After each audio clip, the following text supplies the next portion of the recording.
and the unity of Somalia. We have no problem with that. We support the territorial integrity of Somalia, but what is Somalia? That is the point to be answered, you see. We have never been citizens of a country called Somalia. Somalia, the name Somalia comes from the Italian syntax. It used to be called, Somalia Italiana. After the war in 1950, when the country became under the United Nations trusteeship, Italia was dropped, it became simply Somalia. We were Somaliland. They were Italian Somaliland, we were British Somaliland protected. We united in 1960 and we have formed what is registered in the United Nations, in the OAU, in the Arab League, as the Somali Republic. The idea of the Somalia was never really our country. It was one of the first dirty tricks which our brothers in the South have used, have used against us. They have imposed their name, on us. So today, everybody who talks, when I talk about Somaliland, they say, no, you mean Somalia, And I try to explain, that I was never a citizen of a country called Somalia, people are surprised. As far as we are concerned, we have won our independence from the British in 1960. We have a history of our own. We were part of the Ottoman Empire. We have never shared any links with Somalia before 1960. Economically, we were a very, very viable country. In 1960, I was the Prime Minister of Somaliland, when we have united with these people. I took a country to Mogadishu, which was viable, which had a balanced budget, and a reserve of something like 25 million pounds, in 2,500,000 pounds in several funds, invested in England. That was a reserve. Our balance was budget. As far as they were concerned, they were still, the Italians were balancing their budget for them, and giving them a substantial budgetary assistance every year. So we are not, as the world is made to believe, a few regions, which have just, rebelled, against the mother country and are trying to secede from it. No. At independence, it was thought that uniting the Somali people in the region was the way to go. But today, you've focused very much on the inconsistencies of the idea of the Greater Somalia, using the very same principles or arguments that were used in 1960 about the territorial integrity of Kenya, Ethiopia, and other states that have Somali people. You have suggested that the integrity of Somaliland on the basis of the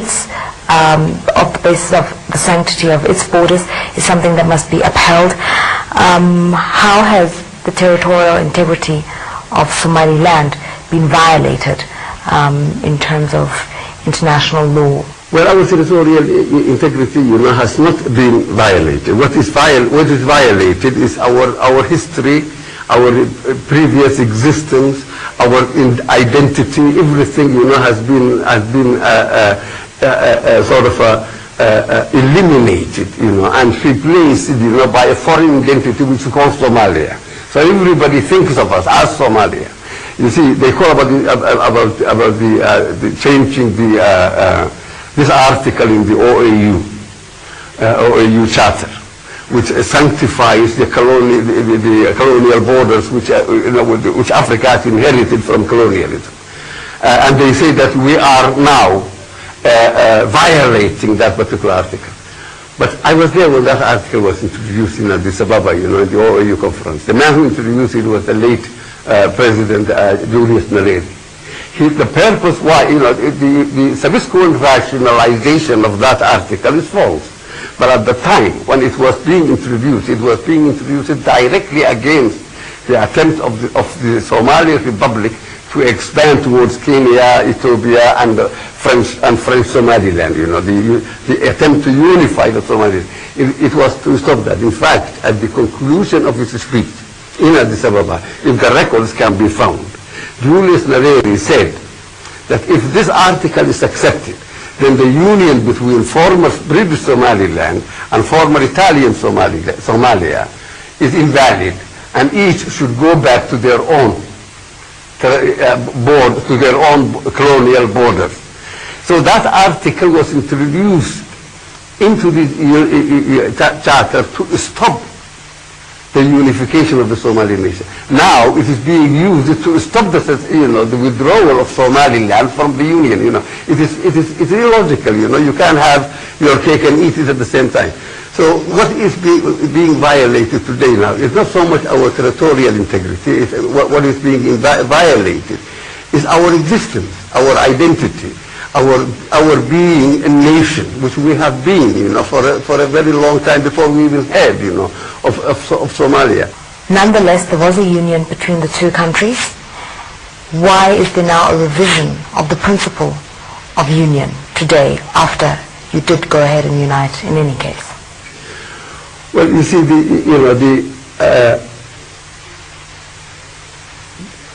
our union was done very, very hastily. It was not a negotiated thing, because it was supposed to have been only a first step. In several other steps were to be taken. The liberation of the LFD, and then the Ogaden, and the Ethiopian territory, and then the French.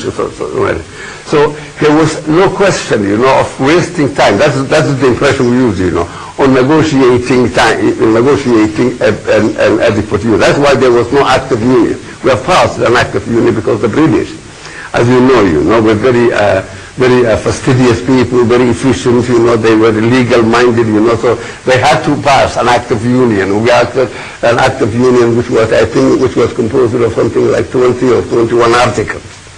It has never been passed, by the Parliament, in Mogadishu. So all that, because of the hasty thing, that we were looking beyond that union.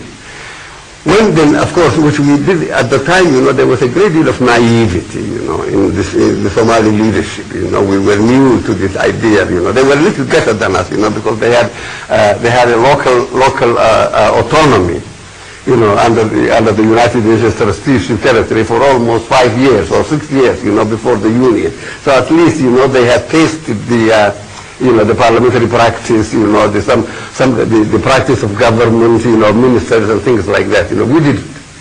In fact, that was a problem for the whole of Africa, because there has never been really an objective process of decolonization. A man was in jail, he got out of jail, like Nkrumah, like Carlos Kaunda, like Julius Nyerere, they were all got out of jail, and made prime ministers. And then they were left, to fend for themselves, by the colonists. But there was never really a process of decolonization where, like in India, proper people have been trained and given the opportunity to master the art of governing, and then, handed over the country to them. That has never happened. But anyway, here with us, it was a question of that hasty thing, And then, of course, we were surprised to find that the whole world, we never expected that. That was part of our naivety, We never, thought that anybody would oppose. They thought we thought it was such a marvelous thing, and that everybody, would support it, and applaud it, But suddenly, there was the Emperor of Ethiopia, who was a very, very, very popular man and a very powerful man in the international community.